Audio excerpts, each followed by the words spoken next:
যদি দানব কখনো বা হয় মানুষ, লজ্জাকে তুমি পাবে না। তাই এই দানবরূপী মানুষদের শেষ করতে হবে সুস্থ সমাজ। মানুষ মানুষের জন্য, জীবন জীবনের জন্য,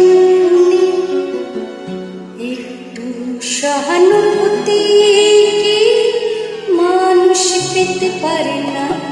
ও বন্ধু, মানুষ মানুষের জন্য, জীবন জীবনের জন্য, একটু সহানুভূতি মানুষ পেতে পারে না।